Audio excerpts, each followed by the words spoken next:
And now for the Alumni Award of Merit recipients for the year 2009. For each awardee, I will be calling up the honoree along with their presenter. So can I ask Bill Constantine and his classmate, Steve Roth, to please come to the podium.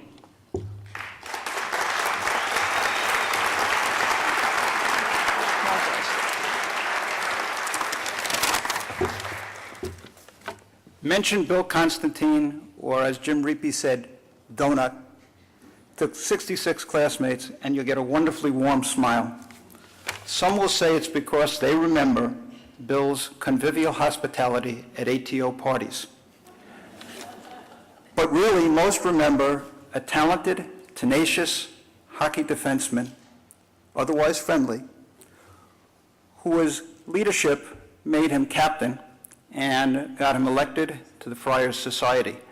As a graduate student at Wharton, Bill continued on and coached the freshman hockey team that in fact included 2 future Olympians who no doubt benefited from his leadership and skills. If you mention Bill's name on campus today, you still get smiles. This time the smiles come from administrators, faculty, coaches, students, and likely even Ben on the bench himself. Bill's commitment defines ubiquitous. You'll find all of his major achievements listed in your program. I won't go through them, but it doesn't really tell the story of Bill's thinking about the quality of the experience of the people who are at this school, students, faculty, administrators. For example, one of the things that Bill did, not in your program, is make sure that the English department lounge has an espresso maker. Seems like a small thing, but not so small. At our 40th reunion, Bill channeled Franklin himself. He channeled Franklin by making sure that every classmate who attended received a copy of Franklin's autobiography, which, by the way, was used in the freshman reading project that year.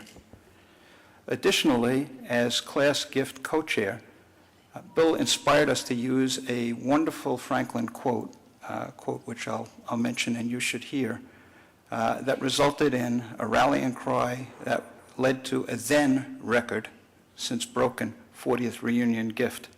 That quote is something like, "If a man empties his purse into his head, no man can take it from him. An investment in education always pays the best interest." Bill's philosophy, too.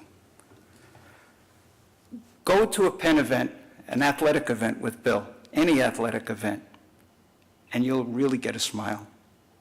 But if you can't be there, expect texts, running, exciting texts of an NCAA double overtime women's lacrosse semifinal game or Penn football game in California.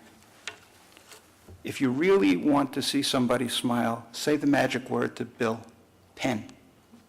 Tonight, Penn honors Bill with this award, but Bill sees this as an award for Penn and the people who defined it for him as undergraduates and the people who continue to define it for him today as an alumnus. As you receive this award, Bill, I'd like to read a portion of the text on the plaque. Whether in the role of sports enthusiast or sage counselor, you wear your Penn colors with pride. When asked what drives you to do so much, you responded, "It's lots of fun." We know that's because you are as passionate about Penn and dedicated to making a difference. It's with much gratitude that we award you the 2009 Alumni Award of Merit.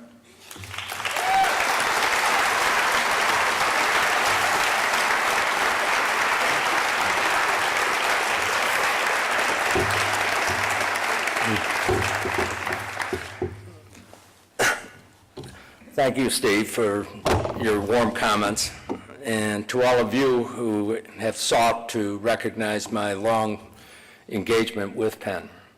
I'm flattered, I'm honored, and I'm humbled. Congratulations also to my newest classmates, the class of 2009 award winners. I'm a very fortunate guy in many respects, having been so very blessed with loving, supportive families, from parents to siblings to my wife Maggie, children, nieces and nephews, many of whom are here this night. But very importantly, I have also been the beneficiary of loyal friendships that span many years, and many of these began on this campus. I arrived on this campus 47 years ago to a very different university from the one we see today. Picture trolley tracks and traffic streets where we now have walks and green space. Academic buildings and facilities like this lovely theater where we meet tonight replaced soot-covered row houses. The impressive buildings of the Wharton School succeeded the likes of Pagano's Pizzeria and the Dirty Drug.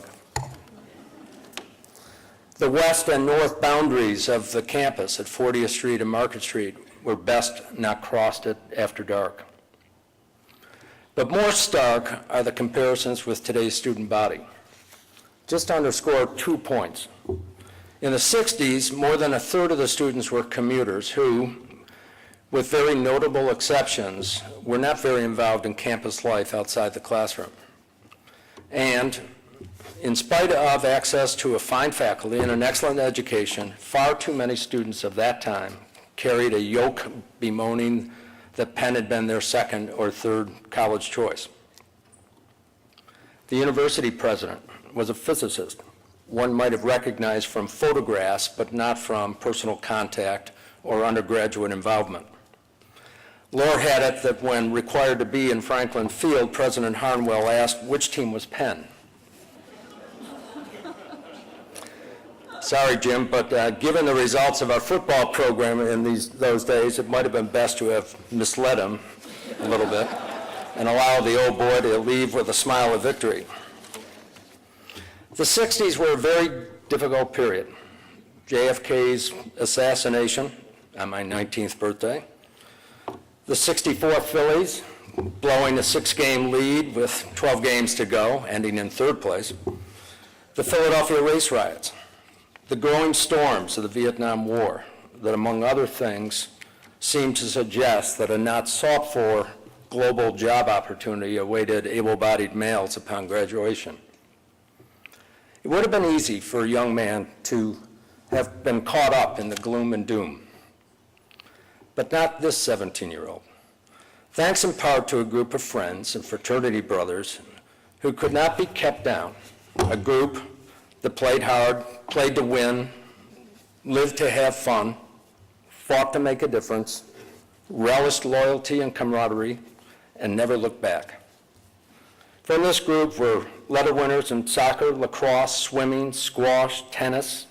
They included Penn's only 3-sport varsity athlete, included an All-American, an NCAA squash champion. Oh, and there was that notable ice hockey player as well. The group also included the head of the Houston Hall Board, the president of the men's student government, and movers and shakers in many other campus activities. Most were chosen for membership in either Sphinx or Friar Honor Society. How good was this group of young men?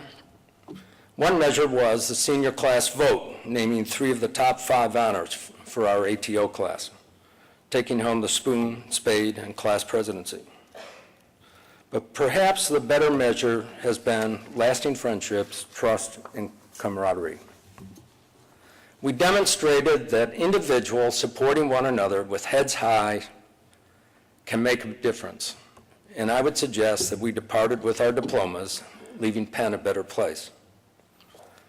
There were life lessons from this undergraduate experience that would serve me well over many years through many endeavors, including my later engagements with Penn. So fast forward through graduate school, military service, a career in the investment business, marriage, children, to perhaps 15 or more years ago, I began returning for reunions, getting to know for the first time classmates such as Steve Roth, David Silfen. At the same time, my contacts with the university became more intense and personalized, allowing me to feel once again a part of various corners of the university. Rubenkamp, Yulhorn, Armand, Neely were leading me to newfound relationships with Deans Preston and Bushnell, coaches Bagnoli, Priori, McLaughlin, Director Bilski, and Presidents Roden and Gutman. A particular note was the invitation to join the SAS Board of Overseers. Prior to my first board meeting, Dean Sam Preston sent me a thick volume detailing the findings of a recently completed peer review. And I read that volume from cover to cover, took notes, highlighted important sections. The conclusions were hard-hitting and frankly stunning. SAS was strong, well-administered,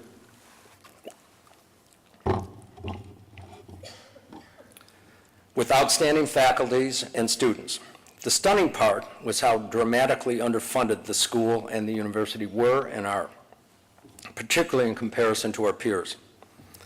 While I was aware of the modest size of the Penn endowment, the numbers were startling, and this made me wonder, what could I possibly do to help? This reflection helped me understand and frame my roles, and all of our roles for that matter, as stewards and caretakers. And our tasks are to help solve today's issues, but always with the vision toward the future.